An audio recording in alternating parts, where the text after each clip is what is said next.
係。咁我覺得即係因為你有2次唔同嘅經驗，係啊，咁就變咗到第4胎嘅時候，你就可以知道點樣可以更加調節好自己嘅。咁我當時即係第2胎嘅時候，咁咪即係第一次有呢個經驗啦。咁其實會真係有好多唔同嘅念頭會即係閃過。咁所以即係如果大家係有呢啲嘅念頭，其實都好正常嘅。即係當時就即係會好擔心就係小朋友冇咗個機會埋身，佢到時出院嘅時候會唔會唔識得埋身啊咁樣？咁但係即係我冇諗過係即係17日過後，咁即係之前我其實都係好努力去泵奶啊，送去即係先生每日幫手送去醫院俾佢飲咁樣啦。咁但係到第17日即係第一次抱佢上手，跟住然之後埋身嘅時候，哇！佢係識㗎喎，即係呢樣可能真係一樣與生俱來嘅本能咁樣。冇錯，我嘅經歷都好似嘅，因為始終我第4胎都係住咗個半星期院啦，咁所以真係有一段時間係完全冇做過呢個肌膚接觸，而終於姑娘話你可以抱佢啦，即係佢可以離開個氧氣箱，你可以試下埋身餵嘅嗰個當下，即係你之前你都會有好多擔心，你覺得佢因為一路都係 keep 住餵奶樽啦，咁佢到底仲記唔記得或者佢知唔知道咧？咁喺嗰個當下，我仲好記得嗰個畫面係佢都仲係駁住啲喉啊同埋呼吸器，個鼻仔都唔係好舒服，即係有好多嘢頂住佢。咁但係一抱到埋身咧，佢已經即刻就已經揾到我嘅乳頭，然之後就已經飲緊奶。嗰下嗰個感覺就係哇，好似係佢同你講媽咪，我等咗你好耐啦。即係嗰個感覺係哇，你發現呢一個咁小嘅生命，佢可以咁堅韌同埋咁堅強，去好好去維持，令到佢好努力去延續佢自己嘅生命，令到佢好好去活着，就係為咗見你啊媽咪。即係嗰下我會覺得，即係嗰個埋身係嗰個感覺，反而係佢呢個小生命俾咗好多嘅勇氣同埋力量我自己咯。係好感動嘅，其實嗰個 moment。冇錯。係啊，我記得當時啱啱即係小朋友入去即係 NICU 嘅時候，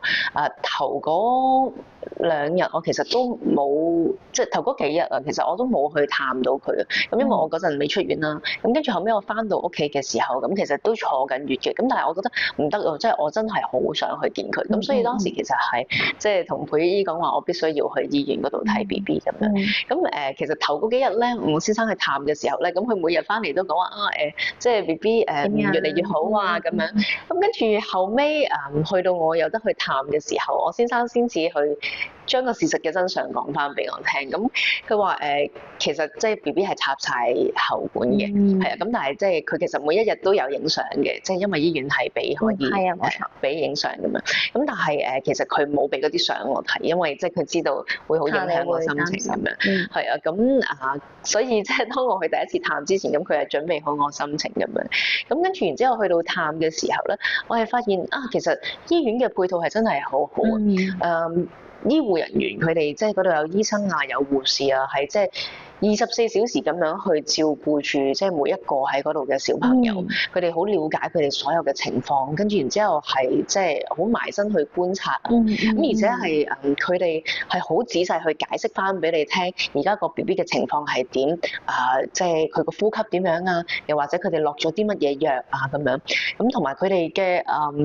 用詞啊，佢哋嘅措辭咧，我覺得都係即係好有照顧到爹哋媽咪嘅心情，係啊，即係因為咧。第一次見到 BB 即係咁細嘅，即係一個身軀插晒喉嘅時候咧，其實媽媽係真係好難受。咁但係當時醫護人員就同我講話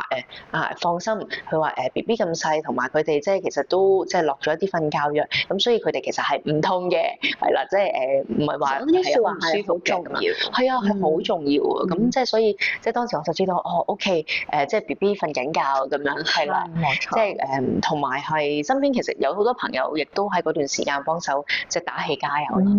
咁即係佢哋都好關心個情況咁樣。咁我先生就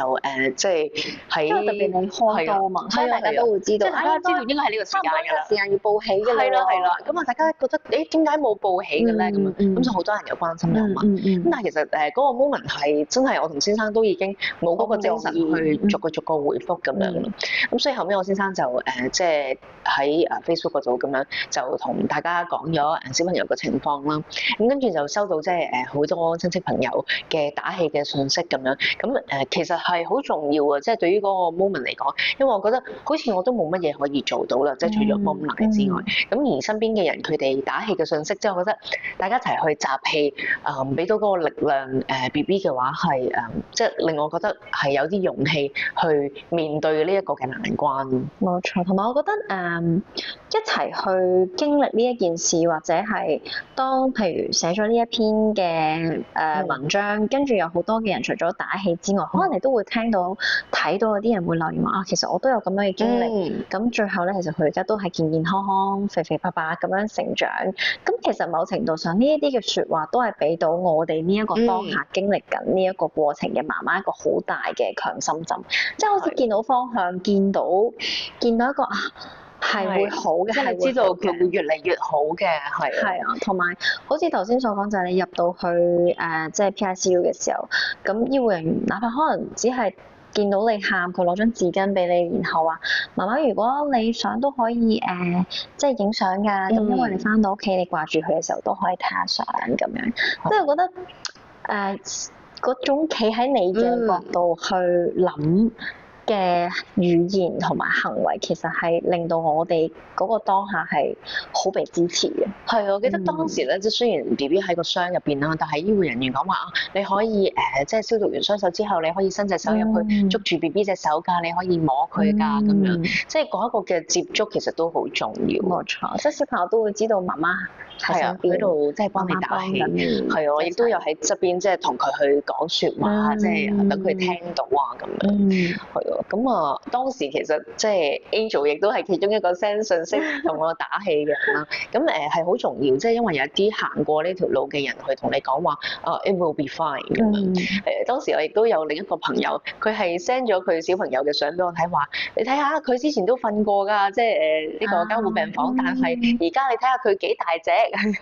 咁我見到我而家自己嘅小朋友啦，咁佢歲幾啦，咁雖然嗰段時間即係住咗17日嘅監護病房，咁但係而家出翻嚟之後，佢係好強壯、好大隻、好健康，咁即係我覺得身經百戰之後，佢而家係打針咧，即係有時都唔咁樣嘅，咁即係都見慣風浪咁樣，係啊，咁所以我覺得佢係即係更加因為呢件事更加強壯，活成一個更加勇敢同埋更加堅韌嘅孩子。係啊，冇錯。咁所以呢個都係我哋點解想拍呢一集去同大家分享咧，就係我相信喺嗰個當下嗰個過程一定會有好多唔同嘅情緒，都好多難過嘅感受。咁但係我哋亦都係過來人，我哋都經歷過，亦都知道當中可能有好多好難捱嘅時刻。但係希望睇緊呢一集嘅朋友，你都可以相信就係一切都會越嚟越好。而且要相信你嘅 BB， 佢係盡緊佢最大嘅努力，因為佢都好想可以快啲出院，去返到屋企同你屋企人見面。冇錯。係啦，咁所以呢一集咧，咁我哋就希望可以幫到大家打氣啦。咁如果大家都即係